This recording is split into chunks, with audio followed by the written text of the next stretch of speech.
Teve o da Jejuer. Esse é um acidente. Que bateu no muro. Que bateu no muro. Tá. Esse, hoje saiu uma informação, eu fiz até um vídeo hoje, eu fiz uma live hoje, saiu uma informação ontem do ministro de Transportes da Coreia, que ele fala o seguinte, você sabe a história desse acidente, né? Não, como que é? Esse avião estava vindo para o pouso na Coreia do Sul, lá em uma cidade, como é que chama a cidade? O NV pra gente. É um nome esquisito.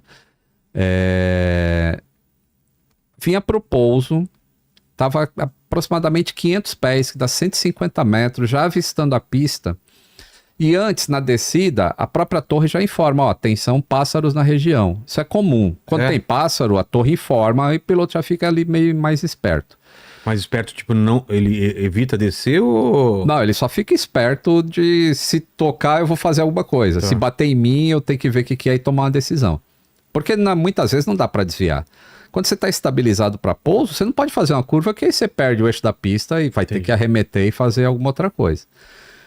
E aí quando ele está chegando, aparentemente ocorre um bird strike, ou seja, um pássaro é ingerido pelo motor. E aí, 1 minuto depois, o cara declara emergência e diz que está arremetendo. E 3 minutos depois, o cara toca na pista num outro sentido. Ó, ele está pousando no sentido norte. E aí, dá esse problema. 3 minutos depois, ele pousa no sentido sul. Ué? Porque, aparentemente, ele tinha começado a arremeter. Ele estava antes com o trem de pouso embaixo, com os flaps selecionados para pouso, ele vinha para pouso. Quando ocorre o problema, ele começa a arremeter, ele recolhe trem de pouso e ele começa a recolher flap. E vai subir. Só que aí pode ter acontecido um outro bird strike, uma outra ingestão no outro motor, ou pode ter acontecido alguma outra coisa que eu não quero especular agora. Mas ele perde os 2 motores. Por que ele perde os 2 motores? Porque a informação de ADS-B, que é esse rastreio que a gente vê nesses aplicativos, aquilo some. Na hora que aquilo some, some também a gravação do Fly Recorder. A gravação de vozes e de dados do avião para de gravar. Ou seja, falhou toda a força elétrica do avião. E é um evento muito raro acontecer isso. Você tem que perder realmente os 2 geradores para perder aquilo. Onde ficam os geradores? No motor. Ah. Então os motores estão girando, o gerador está funcionando. O motor parou de funcionar, os geradores não geram mais energia. E aí existe o terceiro, né? Como sempre tem coisa redundante no avião, existe o APU. O gerador do APU é capaz de alimentar os 2 barramentos que os geradores do motor alimentam. Só que o APU demora aí uns 2 minutos e alguma coisa para dar partida. Os caras não tinham esse tempo. Então eles ficaram sem energia. E hoje eu mostrei num vídeo, na live, quem quiser assiste a live aí de hoje à tarde, que eu mostro um esquema elétrico de como isso pode ter acontecido.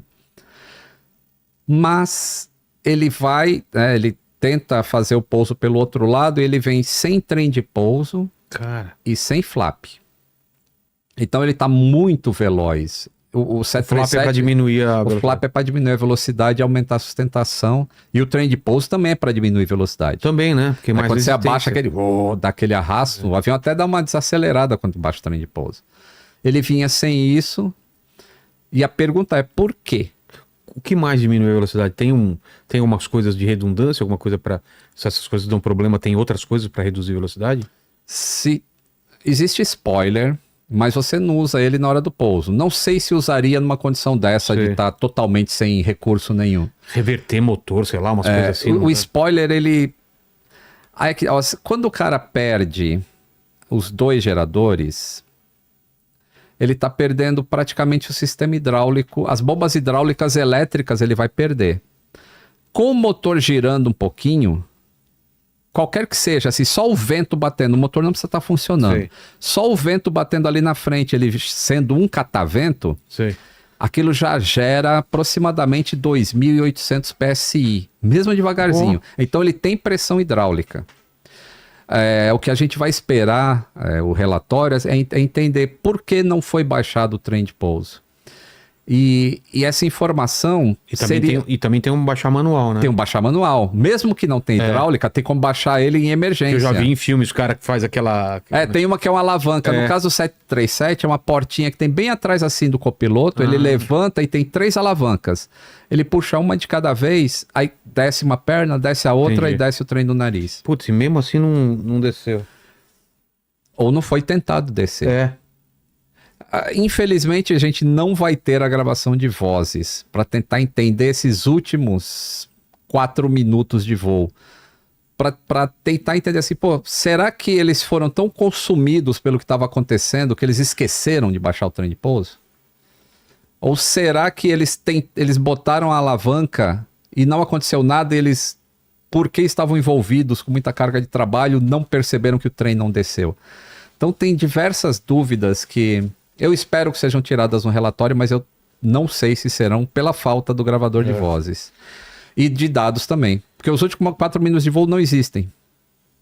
Na hora que ele perdeu o sistema elétrico, ele perdeu tudo isso. E aí você vê, esse avião é de 2009. Em 2009, entrava em vigor uma regra, uma legislação do FAA, da ICAO, na verdade, que requeria que os aviões fabricados a partir de 2009 tivessem um sistema de backup nas caixas pretas para, em caso de pane elétrica total, as caixas permaneceriam gravando por 10 minutos após a perda total de energia. Esse avião foi fabricado em 2008 e entregue em 2009. Então ele não tinha isso.